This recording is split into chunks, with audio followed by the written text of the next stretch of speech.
Digital ID is being rolled out globally. It's seduced governments by the prospect of being able to actually verify identity, track behaviour and manage access to both public and private services. The bait is convenience through having one login for multiple services.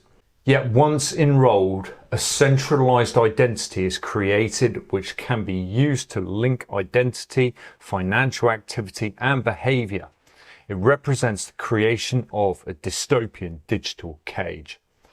Despite the media narratives and politicians' portrayal of digital ID as brick cards or downloadable apps, the rollout of centralized digital ID systems has actually been long underway. This is taking place through a process of incremental onboarding, phase by phase. As ID verification links across multiple services, citizens unwittingly become part of the growing infrastructure, irrespective of whether they choose to engage with the digital wallet itself. To understand the onboarding risk, it helps to actually break down the components of how individuals are onboarded, the personal data that needs to be captured, the mechanics of the system and its risks, as well as the steps that can be taken to avoid accidental enrolment. This video explores these elements, highlighting how millions have already been onboarded and the subtle mechanisms that make this possible.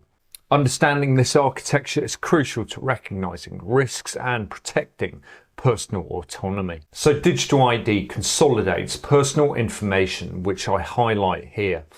This includes full legal name, date of birth, current and previous addresses, national insurance number or social security, photograph or biometric template which can be used for re-verification, and proof of status attributes which could include right to work, right to rent, residency. Once the credential is created, people will in time then be asked if they want to store the credential in their wallet so that they don't have to verify again. Clicking yes then leads to the creation of the reusable credential. This is the step that most people actually don't think twice about. So it's currently a consent-based feature rather than via automatic enrolment. But this will likely change as paper formats become marginalised. However, just to reiterate, the key fundamental that for the government, the first and most important step here is simply to get everyone through a high assurance digital identity proofing process just once. That means creating a single account per person via one login here in the UK or login.gov in the US, capturing a core set of identity attributes via the process, and then issuing a reusable cryptographically signed credential. It seems likely that in the US they will in time federate existing state and federal IDs, most likely into login.gov plus a federal wallet. The UK is ahead of the US in actually deploying a single approved login plus the digital wallet, but it is not yet in universal use.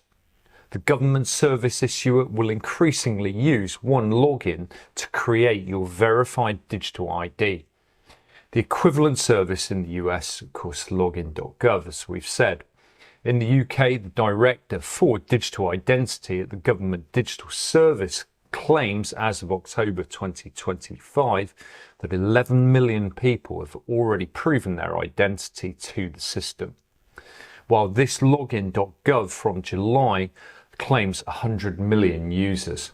But this is far less accurate than proof of identity, so the number may be around half of that. Of course, they're government statistics, so they should be treated with some caution. Helpfully, the UK government outlines the intention for digital ID with this diagram. One login creates the verified digital ID. The gov.uk wallet then stores and manages that ID. Later, the same wallet or its credential can then be used within banking, employer and landlord apps and beyond. Thus, in the not too distant future, you can imagine one login working as the central data hub or data aggregator, while the gov.uk wallet will act as the interoperability bridge to allow credentials to be shared and reused beyond the original service provider. Essentially a connector between government verified identity and third-party applications. The danger of such a system is that in the future it creates a centralized identity unlike any form of ID today, whether digital or analog based. This creates a single point of control, establishing the perfect infrastructure for mass data sharing, surveillance, and social credit scoring.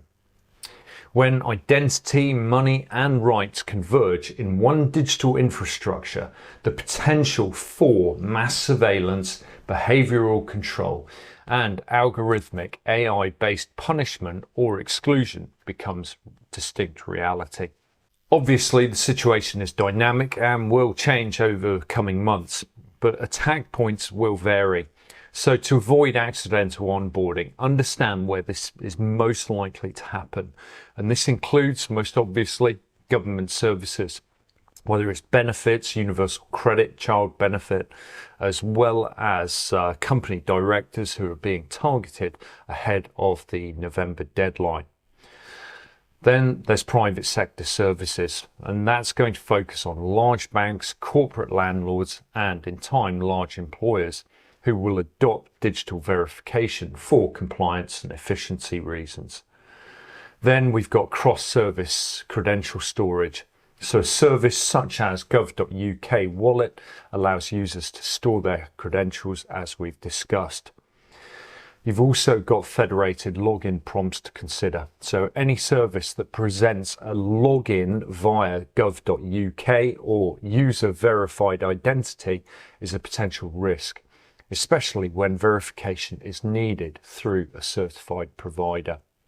So being wary of these potential onboarding risks through active vigilance, awareness, and by making intentional decisions. Use paper-based alternatives where you can easily, and manage consent carefully. These are the essential steps to avoiding involuntary enrolment in a government-managed identity network. Now, I'll summarize all of this on my Substack page, and you'll be able to find the link below. I hope this has been a useful video. Do remember that the situation remains dynamic, and I will be looking specifically at the issue of company directors here in the UK in an upcoming video. So thanks so much for joining me, and I look forward to seeing you next time. Bye bye.